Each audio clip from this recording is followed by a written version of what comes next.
So I would say that there were a number of underlying political goals. On the most basic level, this speech was meant to send a clear signal that there's no longer a tension between the White House and the State Department, as there was under former President Trump, that the two agencies are now in policy lockstep with one another, so much closer to what it was under President Obama. This was also Biden's first major opportunity, at least as president, to distinguish himself from his predecessor on foreign policy. Though he never mentioned former President Donald Trump by name, it's clear that Joe Biden was in dialogue with the prior administration throughout much of his speech, especially on raising the refugee cap, re-entering the Paris Climate Agreement, and, as he put it, re-engaging with the World Health Organization. These were all policies that President Trump took a very different stance on, quite vocally. Joe Biden disagreed with Trump quite vocally, and so this is a great chance for him to define himself in that way. Then there's the focus on what he calls rebuilding alliances. This was frequently mentioned by Biden, not just in the speech, but throughout the campaign. He constantly extolled the virtues of multilateralism and the importance of not acting alone. This is a big part of his America is Back message. America is back as a cooperative player in the international scene, according to Biden. It's not always clear what this means in practice, but that's definitely a prevailing sentiment of the speech.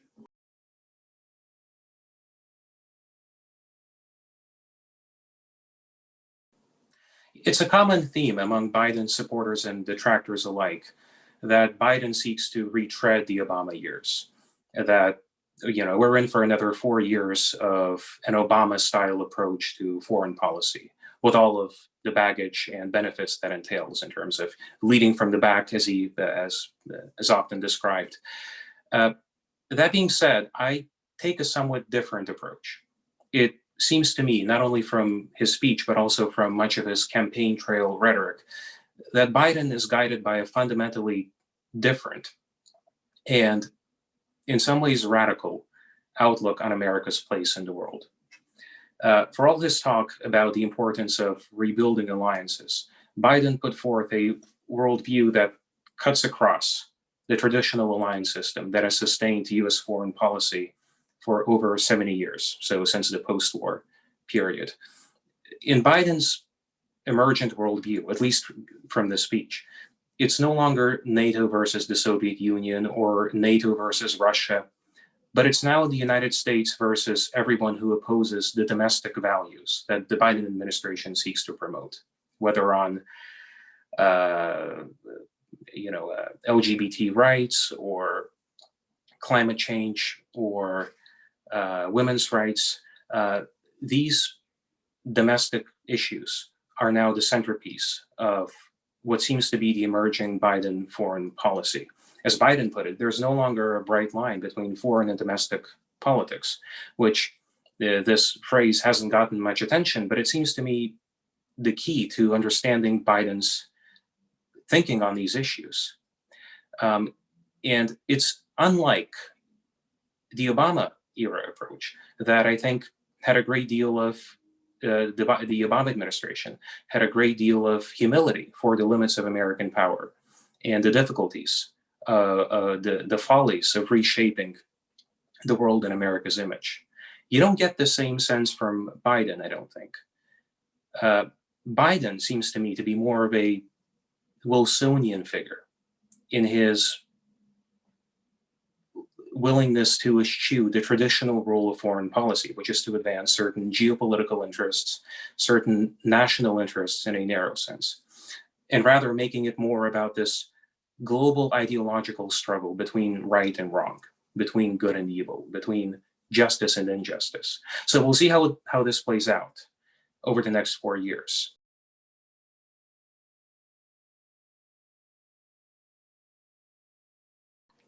Yeah, so one of the big questions from Biden's speech is his understanding of what it means to be an authoritarian state. As I mentioned, he spoke a lot about Russia, and rightly so. There are many potential abuses and other quibbles that we have with Moscow. But then, what about China? What about the ongoing treatment, the inhumane treatment of the Uyghur population? What about the crackdowns in Hong Kong? And why, if Biden is really putting the fight against authoritarianism at the forefront of his foreign policy, why would China not have a more prominent place in his speech? He devoted, I think, 2 or 3 brief lines to China. Russia emerged as the great antagonist. So there does seem to be a kind of selectiveness here. If this is really a global fight against authoritarianism, then why does it seem like he's devoting more attention to some countries as opposed to others?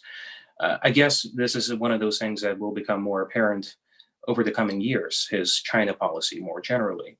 But so the China thing, I think, is something that we need to watch out for, because he was not originally a China hawk, but during the campaign, he subtly began to amend his positions on China to take more of a hawkish tone. So we'll see where this leads, but there is, I think, the emergent threat of the same kind of two-front confrontation with China and Russia that characterized much of the Trump years. But also on the question of authoritarianism, he, previously during the campaign mentioned Hungary and Poland as, in his words, totalitarian regimes. And he seemed to suggest that the leaders of Hungary and Poland were, in his words, thugs. Which brings me back to this idea that it's no longer about NATO or about traditional alliances. Rather, it's about pursuing these ideological battles across the world, even with America's traditional partners. So that's also something to watch out for.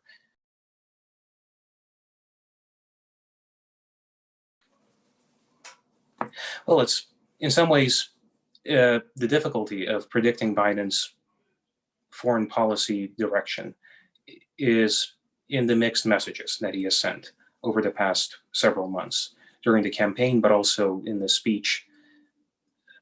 I'm curious about the China-Russia dynamic and how that will develop. Will he pursue what seems to be a two-front confrontation?